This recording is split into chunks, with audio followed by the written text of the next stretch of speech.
warahmatullahi wabarakatuh.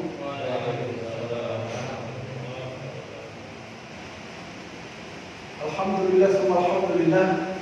Alhamdulillah kulli hal wal mawsul bi sifatil jalali wal kamal wal ma'ruf bi mazidil in'am wal ifdal.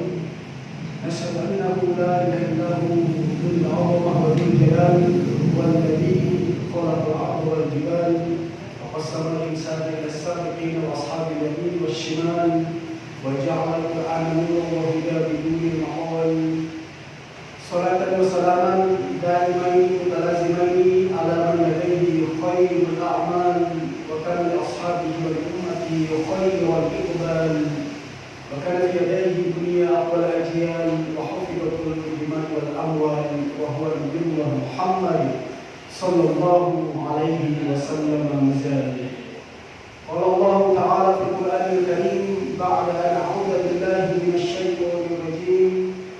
Bismillahirrahmanirrahim.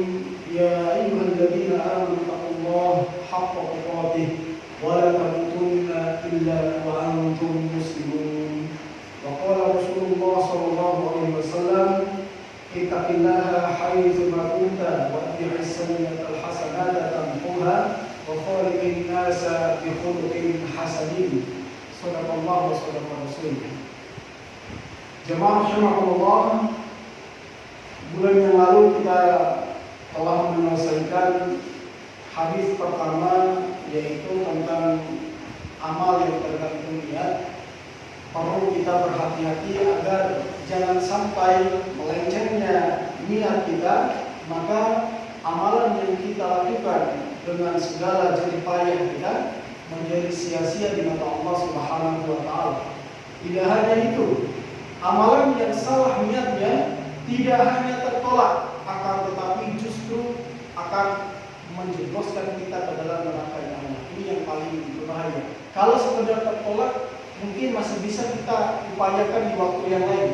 Namun kalau justru hal ini menjadikan kita terseret ke dalam neraka, tentu menjadi perkara yang sangat luar biasa berbahaya. Kemarin juga sudah kita singgung hadis-hadis yang berkaitan dengan hadis pertama ini, diantaranya hadis qudsi tentang 3 manusia yang memiliki amalan terbaik. Selama hidupnya mereka diberikan kelebihan oleh Allah berupa tubuh yang kuat, yang dengan kekuatan itu mereka gunakan untuk berjuang di jalan Allah. Mereka memiliki pikiran yang kuat, yang dengan itu mereka berdakwah, mereka mengajarkan ilmu kepada manusia. Dan ada juga orang-orang yang ekonominya kuat, dikuatkan oleh Allah, yang dengan ekonomi yang kuat ini mereka turut membantu manusia-manusia yang lemah, manusia yang lain, dengan iming-iming, dengan kata-kata semua itu kami lakukan karena ya Allah. Namun Allah lebih tahu tentang isi hati mereka. Lalu Allah katakan, kadzabta, sungguh engkau telah berdusta. Karena mau berbohong kepada Allah tentang niat tidak bisa. Apa yang bisa kita sembunyikan dari Allah? Maka masalah niat ini adalah masalah yang sangat sensitif dan tidak terlihat oleh siapapun kecuali kita dengan Allah yang tahu. Perlu kita berjaga-jaga. Jangan sampai harta yang sudah kita keluarkan berjuta-juta, bahkan berpuluh dan beratusan juta, tapi kita tidak niatkan karena Allah Subhanahu wa taala, menjadi sia-sia apa yang kita keluarkan. Ilmu yang kita dakwahkan, yang kita ajarkan kepada manusia, kata kita kepada orang-orang, saya ikhlas melakukannya, tapi Allah jauh lebih tahu tentang hati kita. Maka ini juga jangan sampai kita sudah menghabiskan berpuluh-puluhan tahun untuk belajar dan mengajarkan manusia, semuanya menjadi sia-sia lantaran salah niatan. Begitu juga Allah sudah melebihkan kekuatan, kesehatan fisik, yang dengan itu kita bisa mengemban amanah. Kalau hari ini mungkin gampangnya orang-orang yang diberikan oleh Allah berupa kekuasaan, diberikan kekuatan, lantang suaranya, tetapi semua itu bukan untuk Allah Subhanahu wa taala, tetapi supaya manusia memuji dia, wah hebat dia, kuat dia. Itu yang mereka inginkan. Nah, jangan sampai kita semua masuk dalam kategori-kategori yang ketiga ini, sehingga Allah seret dan campakkan wajah kita ke dalam nerakanya. Nauzubillahi min dzalik. Jemaah rahimahullah, pada kesempatan ini kita akan melanjutkan hadis kedua tentang Islam, iman, dan ihsan. Hadis ini bisa dikatakan hadis terpanjang di dalam surah, dalam hadis Arba'in An-Nawawi, karena mencakup semua hal yang sangat fundamental di dalam agama kita, yang sangat penting, urgen untuk hidup dan kehidupan kita, baik di dunia maupun di akhirat kelak. Beliau Imam An-Nawawi menempatkan hadis ini sebagai hadis kedua, walaupun panjang, tetapi sekali lagi banyak pembelajaran yang akan kita dapatkan di dalamnya. Ya, kalau anak-anak pondok biasanya menghafalkan hadis kedua ini agak keteteran, Pak. Karena disetorkan itu panjang, belum lagi kata-katanya agak susah untuk dihafalkan. Tapi insya Allah kalau semangat ya bisa lah ya. Kalau panjenengan juga mau ikut hafal ya alhamdulillah.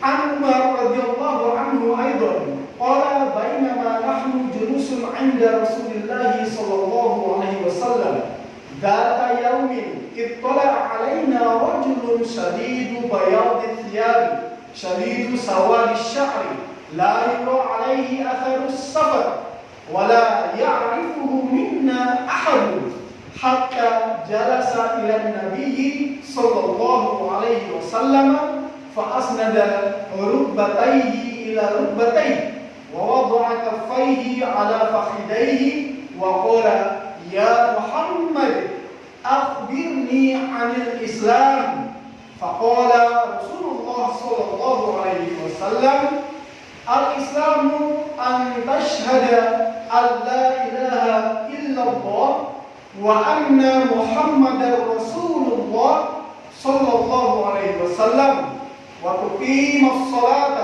وتؤتي الزكاة وتصوم رمضان وتحج البيت إن استطعت إليه سبيلا قال صدقت قال فعجبنا له يسأله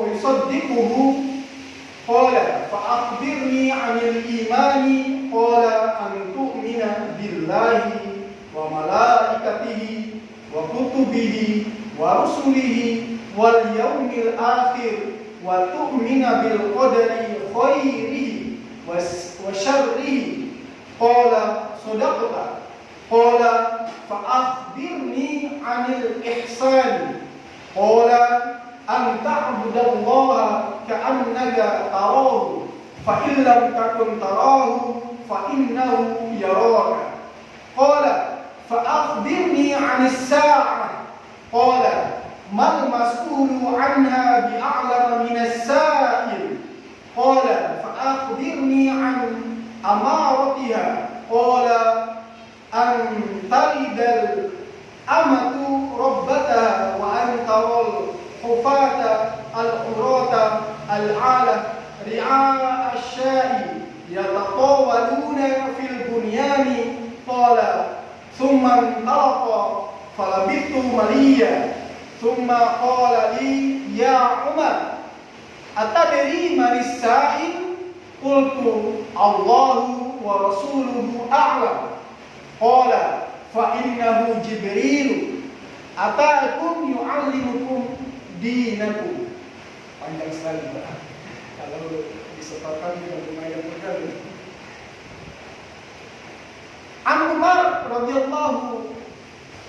radhiyallahu anhu aidan, dari Umar, artinya hadis yang satu kemarin kan memang dari jalur Umar juga. Nah ini dari Umar juga maksudnya. Qala bainama nahnu julusun 'inda Rasulillah sallallahu alaihi wasallam dzata yaumin ittala 'alaina rajulun. Jadi pada saat beliau Umar bin Khattab bersama Nabi dan orang-orang yang lain, para sahabat yang lain sedang berkumpul bermajelis seperti ini, kurang lebih seperti itu. Yang digambarkan laki-laki di sini adalah orang yang sangat tampan, tidak terlihat asar safar. Jadi tidak terlihat tapi bekas perjalanan jauh. Jadi logikanya begini, ini orang-orang asing, tapi kok gak kelihatan kalau dia ini adalah orang yang melakukan perjalanan jauh. Padahal kan yang bisa kita lihat, kalau orang melakukan perjalanan jauh, biasanya kan wajahnya sudah mulai kusut, gitu kan gitu. Tapi dari laki-laki ini tidak kelihatan sama sekali. Gitu. Bajunya itu sangat putih bersih. Gitu. Tidak kelihatan terkena debu dan pasir, gurun pasir. Saking bersihnya orang itu. Jadi Umar ini bingung, ini orang siapa? Orang asing, bukan dari kalangan kami, tapi kok penampilannya rapi, bersih gitu. Siapa dia? Nah ini yang kemudian Umar bin Khattab bertanya-tanya pada dirinya, ini siapa orang? Nah rambutnya juga sangat hitam, artinya menandakan orang ini masih segar dan sangat muda, belum berubah begitu. Tidak terlihat padanya tanda-tanda bekas perjalanan dan tidak seorang pun di antara kami mengenali. Jadi sosok ini benar-benar misterius. Saking misteriusnya seorang Umar bin Khattab pun tidak mengenal siapa orang ini.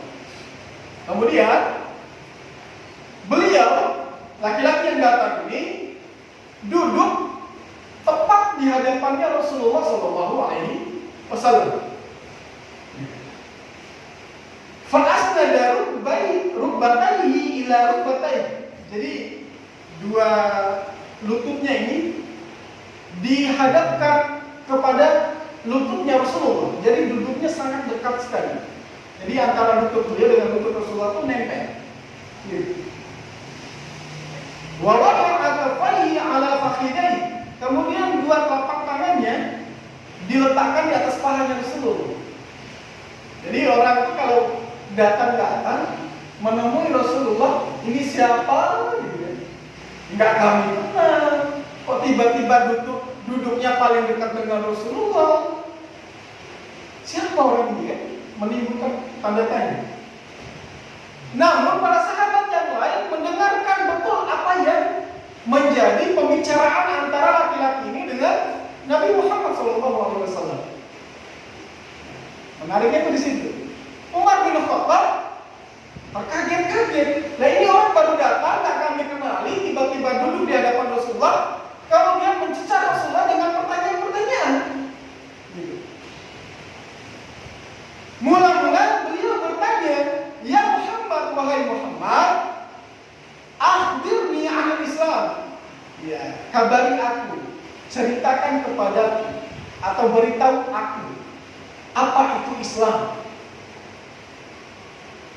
Maka Rasulullah menjawab, faqala al-Islamu an tashhada an la ilaha illallah wa anna Muhammadan Rasulullah wa iqamis shalah atau wa tuqimas shalah wa tu'tiyaz zakah wa tasuma ramadhana wa tahujjal bait. Ini sabaqta ilaihi sabila. Kemudian Rasulullah menjawab dengan menyebutkan 5 rukun Islam. Islam itu maksudnya adalah engkau bersaksi bahwa tiada Tuhan selain Allah Subhanahu wa taala, Muhammad adalah nabi dan utusannya, terus mendirikan sholat, kemudian menunaikan zakat, mengeluarkan setelah sholat baru zakat dulu nih. Mengeluarkan zakat baru menunaikan puasa dan terakhir berhaji apabila mampu. Ini sabaqta ilaihi sabila. Jadi 5 perkara ini sekaligus menjadi rukun Islam. Jadi kalau ditanya sama orang, Islam itu maknanya apa? Ya secara syar'inya bisa dijawab dengan jawaban itu. Nah, anehnya orang ini setelah bertanya kepada Rasulullah, dibenarkannya juga jawaban Rasulullah dengan perkataannya sodaqta. Kan jadi aneh kan? Sahabat ini bingung. Ini orang udah nanya kok, malah dia sendiri yang membenarkan gitu kan. Jadi menyimpan tanda tanya. Qala sodaqta.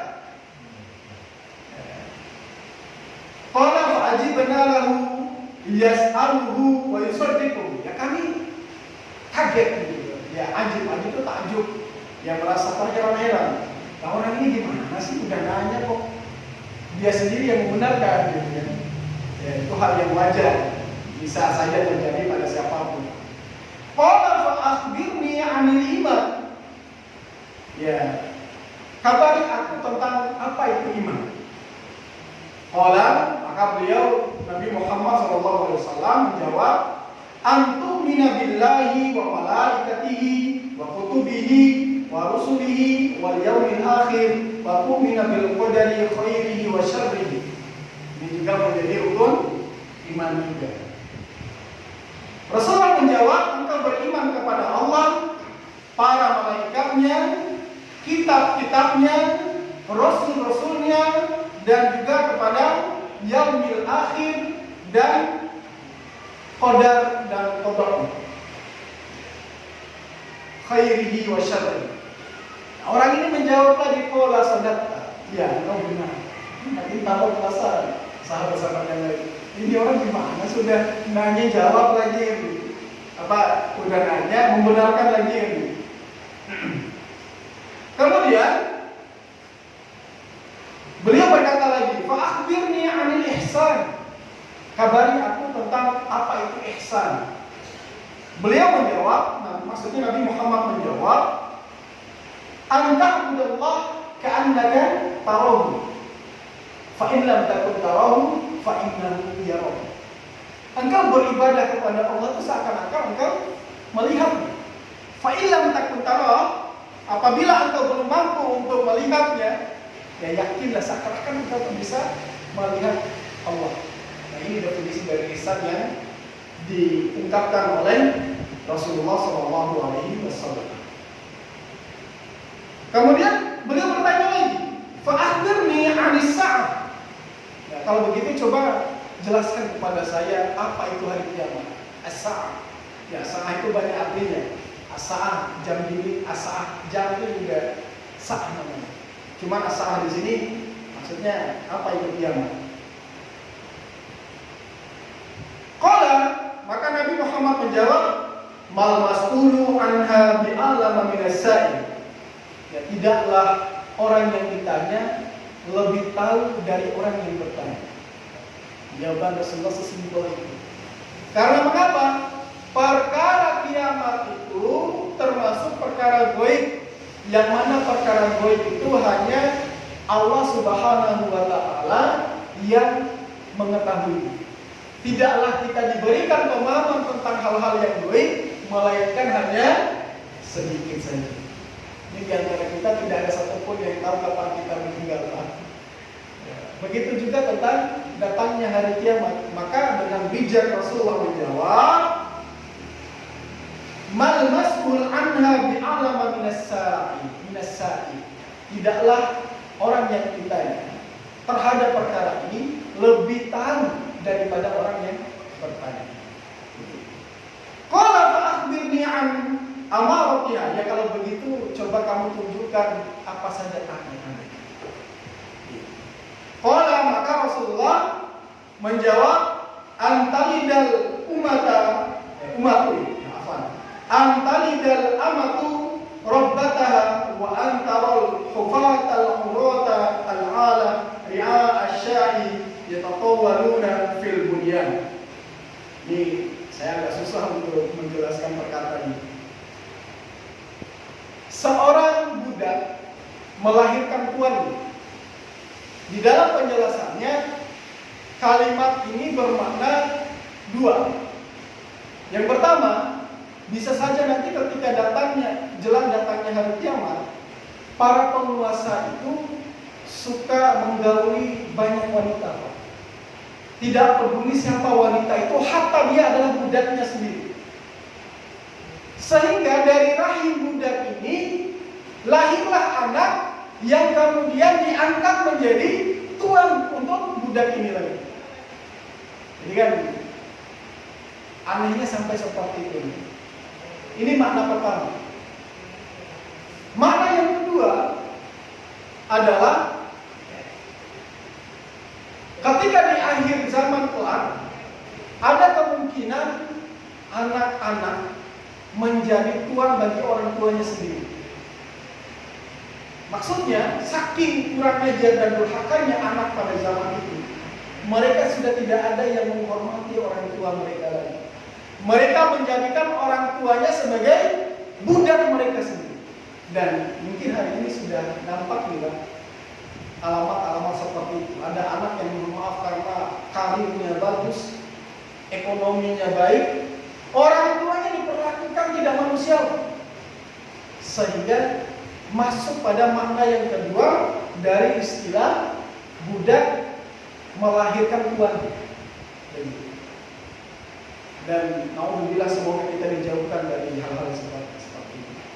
Ya sama halnya, mohon maaf nih sekali lagi, kadang-kadang kita tanpa sadar kita punya orang tua, kita titipkan anak kepada beliau itu juga termasuk perkara yang harus kita hindari. Dengan alasan saya sibuk bu, jaga anak saya. Ya, orang tua itu sudah capek untuk mengurus kita di masa kecil, kita masih merepotkan lagi mereka untuk melakukan hal yang demikian. Ya bukan ini bukan hal yang tercela secara total, bukan.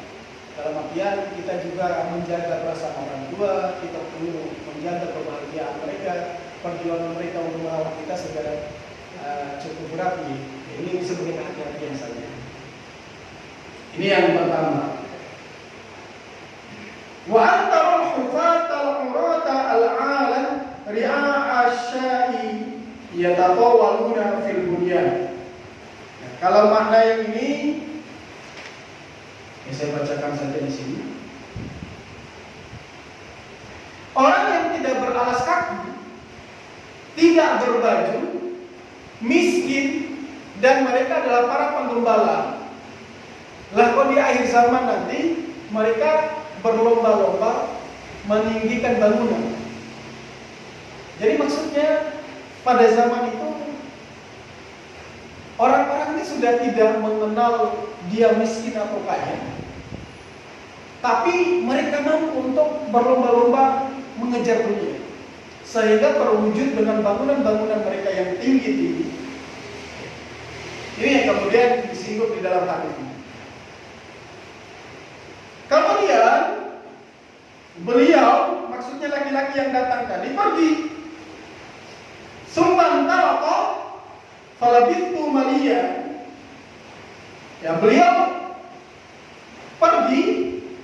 Beberapa saat kemudian Nabi bertanya kepada Umar bin Khattab. Apa pertanyaannya?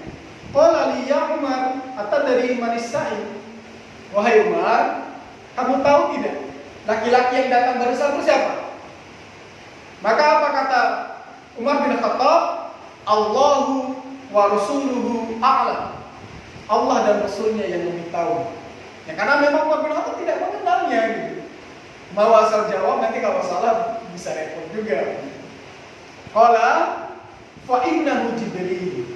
Maka Nabi Muhammad menjawabnya, yang datang tadi itu adalah Jibril, malaikat Jibril.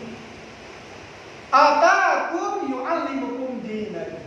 Ia datang kepada kalian untuk mengajarkan kepada kalian tentang agama kalian. Masya Allah. Jadi itu yang kemudian, oh ya ternyata itu Jibril. Nah, ada beberapa poin, walau ini belum masuk ke syarah gitu. Jadi malaikat itu sampai seperti itu kalau mengajarkan ilmu kepada Nabi Muhammad SAW. Dan dari konteks hadis ini bisa kita pahami, malaikat itu tidak melulu dengan wujud aslinya. Kadang-kadang beliau bisa berwujud seperti manusia. Dan biasanya wujud manusianya itu akan selalu tampak lebih tampan, lebih bersih penampilan. Panjenengan mungkin masih ingat kisahnya Nabi Lut yang kemudian kedatangan dua tamu. Yang dua tamu ini digunjingkan oleh para lelaki di kalangan kaum Nabi Lut. Ya, siapa yang tidak terkesima dengan dua lelaki tampan yang datang? Padahal dua laki-laki ini menjadi buruannya para laki-laki yang haus akan nafsu dari. Nah, ternyata dua tamu agung ini merupakan malaikat yang datang kepada Nabi Lut alaihissalam. Nah, jadi ternyata malaikat itu kadang-kadang bisa berubah wujud menjadi manusia, tentunya seizin Allah Subhanahu wa ta'ala. Ini kira-kira saya agak lupa persisnya Isya jam berapa nih? Pas? Oh, iya. Soalnya ini salahnya panjang sekali. Nah, kita ambil sedikit-sedikit aja dulu, insya Allah kita lanjut pada pertemuan berikutnya. Jemaah rahmatullah, hadis ini merupakan hadis yang diriwayatkan oleh Imam Muslim di awal kitab Al-Iman nomor 8. Kemudian diambil oleh Imam An-Nawawi dan dikumpulkan menjadi salah satu dari hadis Al-Arba'in. Kedudukan hadisnya sendiri, Ibnu Daqiqil Aid berkata, ini adalah hadis yang agung. Mengapa dikatakan agung? Karena mencakup semua bentuk amal yang zahir maupun yang batin. Menurut Ibnu Daqiq, semua ilmu syariat bermuara kepada hadis ini. Lalu darinya lahirlah cabang-cabang ilmu yang lain. Jadi pada dasarnya semua syariat itu sudah dijelaskan oleh Rasulullah melalui percakapan beliau dengan Nabi Jibril di dalam hadis ini. Kemudian dari hadis ini muncullah cabang-cabang perkara-perkara syariat yang lain. Karena hadis ini mencakup semua makna yang terdapat dalam seluruh hadis. Saking sumulnya hadis ini mencakup semua makna hadis yang lain, keutamaan hadis yang lain. Sebagaimana Al-Fatihah disebut Ummul Quran, saya kemarin mohon maaf agak tersinggung ada orang yang ngomong Ummul Quran itu kayak melecehkan. Padahal beliau itu juga sedang berceramah. Ini mohon maaf menjadi akhlak kita gitu. Ketika menyebutkan perkara seperti ini jangan sampai ada unsur pelecehan. Jadi kurang lebih bahasa beliau itu Ummul Quran berarti ada Ibnu Quran. Ini kan menurut saya pelecehan. Seakan-akan kata istilah Ummul Quran itu diada-adakan oleh orang, padahal orang-orang soleh terdahulu sudah biasa mengungkapkan kalimat ini.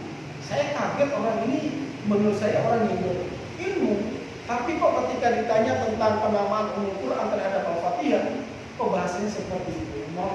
Ini kita tidak melakukan hal yang demikian. Nah, jangan sampai nanti justru kita kok terkesan istihza.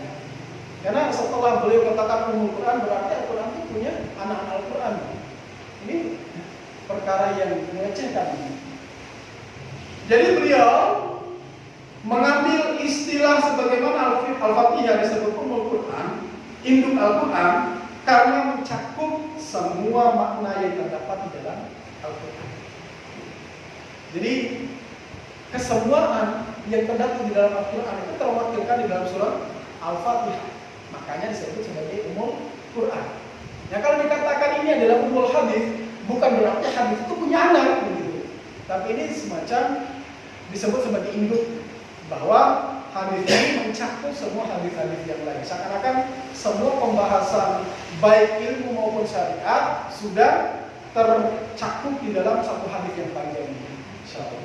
Yang betapa tidak, Ya kalau orang bertanya, apa itu rukun Islam? Apa itu rukun iman? Semua terjawab di sini. Apa itu ihsan? Apa itu tanda-tanda kiamat? Ya, luar biasa semua terjawab ini. Cuman sekali lagi, untuk menghafalkan hadis ini butuh kesabaran nih. Karena panjang, ya syukur-syukur kalau panjenengan sudah menghafalkan. Setidaknya kalau tidak mampu menghafalkan semua, kalau ditanya apa itu ihsan, ya antara dan seterusnya, apa itu Islam, apa itu iman, ya kita mengerti lah arahnya kemana, meskipun merunut fa'akhbirni kola itu kan agak jelimet gitu. Apalagi kalau kita tidak begitu paham bahasa Arab, biasanya lebih menantang lagi. Pemahaman hadis di dalam kitab ini disinggung banyak sekali sampai 7 poin. Ya, tapi saya sebutkan poin pertama aja karena mengingat waktu sebentar lagi mau sholat isya nih. Pemahaman hadis yang pertama adalah memperindah pakaian dan penampilan. Jadi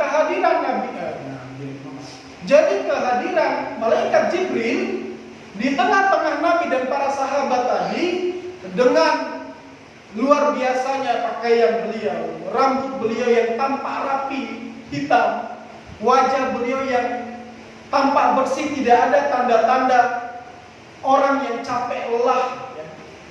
Ini ternyata dianjurkan di dalam agama kita.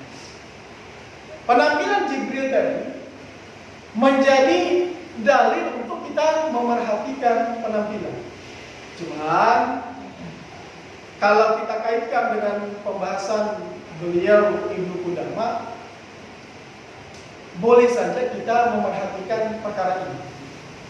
Memerhatikan penampilan, wajah yang klimis, rambut yang teratur, terus baju yang rapi, yang disetrika, yang diberikan wangian, itu boleh-boleh saja. Hanya saja jangan sampai berlebihan. Berlebihan maksudnya kita terlalu pusing memikirkan untuk kerapian zahirnya kita, tetapi lupa akan perkara batin. Ini yang berbahaya.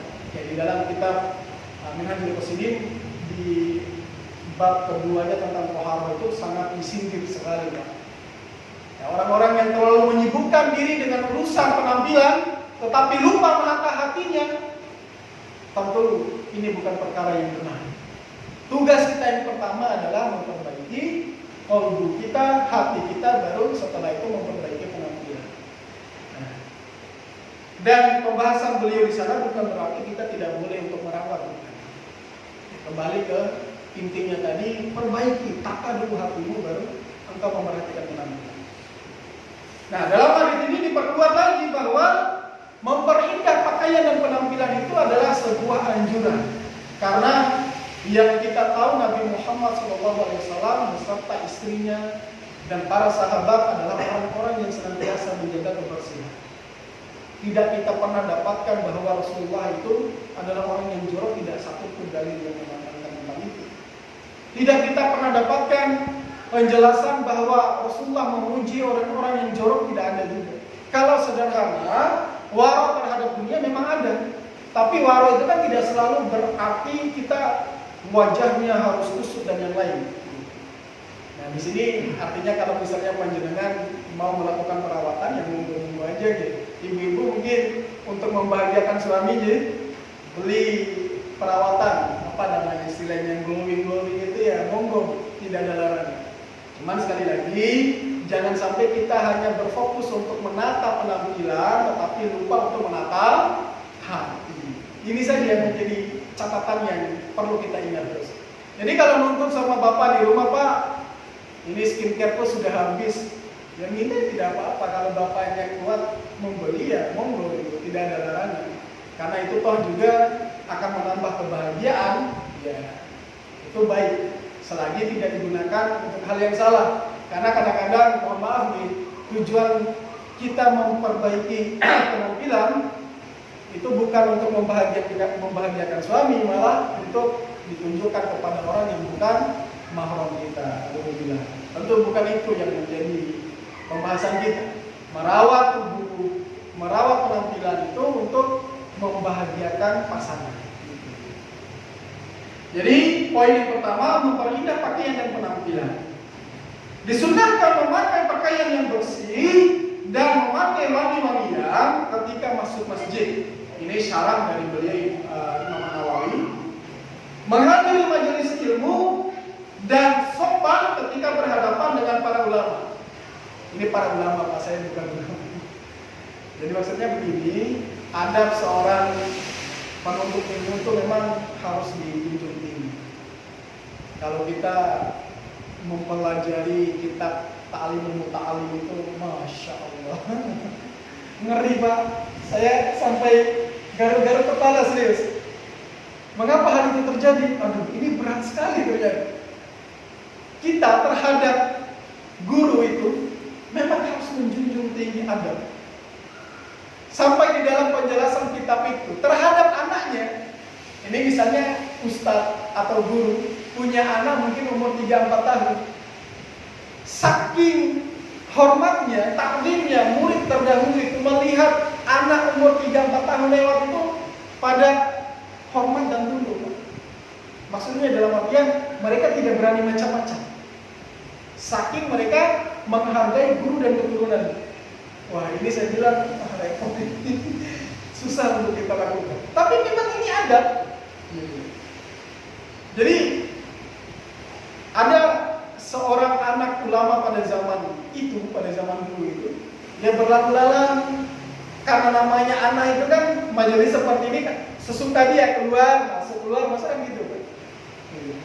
Begitu dia masuk, para muridnya tertunduk menghormati anak ini. Ya. Terus dia keluar lagi, masuk lagi begitu lagi, kita berulang kali ya. Namanya anak-anak sesuka dia untuk main. Dan saya rasa ini berat. Tapi kalau kita melakukan semata-mata karena menjunjung tinggi akhlak dan etika tadi, insya Allah ada kebaikan. Jadi kalau dibilang bagaimana dengan hari ini?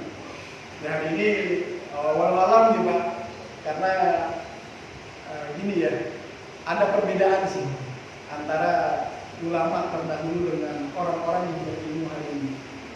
Sebab mengapa? Ulama dulu itu bukan sekedar mengajarkan ilmu, bedanya di sini. Tapi mereka adalah sebuah model, contoh dari sebuah kebaikan, yaitu ulama itu. Nah, kalau sekarang ini mohon maaf, apalagi di sekolah-sekolah nih makin tidak karuan. Ya guru sama murid sama aja sekarang. Ya kalau ada istilah murid kencing berdiri, guru kencing berdiri, murid kencing berlari. Ya, dan hal ini terbukti hari ini, Pak. Jadi agak susah untuk menerapkan etika ini terhadap orang-orang zaman sekarang. Nah, itu yang saya maksud. Bagaimana dengan hari ini? Ya, ada sedikit berbeda. Nah, kalau zaman dulu itu ulama itu ya benar-benar menjadi model. Model dari sebuah kehidupan yang ideal itu ulama itu. Nah, kalau zaman sekarang, hatta dia seorang ustaz pun belum tentu mampu menjadi model, itu masalahnya. Nah, sehingga kalau mau menjunjung tinggi adab hatta kepada anaknya tadi ya memang agak berbeda. Tapi ya hari ini masih bisa kita temukan di beberapa tempat, Pak. Saya kemarin membaca postingan di Facebook itu ada salah satu pondok di Klaten katanya. Itu cuma belum ditunjukkan videonya. Nah, kalau kiainya jalan semua siswanya itu pada menunduk semua. Ya entah caranya menunduk itu duduk atau membungkukkan wala-wala, tapi itu bentuk penghormatan ta'zim mereka terhadap guru mereka. Apakah ini boleh? Ya boleh saja, karena ini bagian dari itu. Yang penting kan kita tidak boleh sujud kepadanya. Yang berhak memerintahkan sujud itu kan adalah Allah Subhanahu wa Ta'ala. Ya, sebagaimana perintahnya Allah kepada para malaikat dan iblis untuk sujud kepada Nabi Adam. Nah, itu saja. Kalau tidak ada perintah dari Allah, ya sudah, tidak boleh kita lakukan. Nah, perkara ta'zim terhadap guru ini memang bagian dari etika dan salah satu alasan untuk berkahnya ini. Ya, kalau kita mau mendapatkan berkah ilmu, diantaranya adalah menjaga etika adab terhadap guru. Ya. Cuman itu sekali lagi bukan untuk saya minta. Silakan nanti jenengan cari kiai ulama yang memang itu menjadi, kalau bahasa Inggrisnya itu apa, role of model atau itu ya ada istilahnya semacam ya apa itu role model ya. Itu ya, saya nggak begitu paham istilah itu. Intinya kalau orang itu memang menjadi ulama sekaligus menjadi cerminan kehidupan tadi, ya silakan dijunjung tinggi. Artinya kenapa saya mengatakan ini, jangan sampai jenengan merasa oh berarti Ustaz Ibrahim mengharap mati, bukan itu maksudnya. Saya batasi di situ supaya tidak salah paham. Mohon maaf atas segala kekurangan karena sudah isya. Insyaallah syarah lebih lanjutnya kita bahas pada bulan depan insyaallah. Subhanakallahumma wa bihamdika asyhadu an la ilaha illa anta astaghfiruka wa atubu ilaik. Mohon maaf sekali lagi, yang benar datang dari Allah, yang salah keberatan dari keterbatasan dan kekurangan kami sendiri. Wassalamualaikum warahmatullahi wabarakatuh.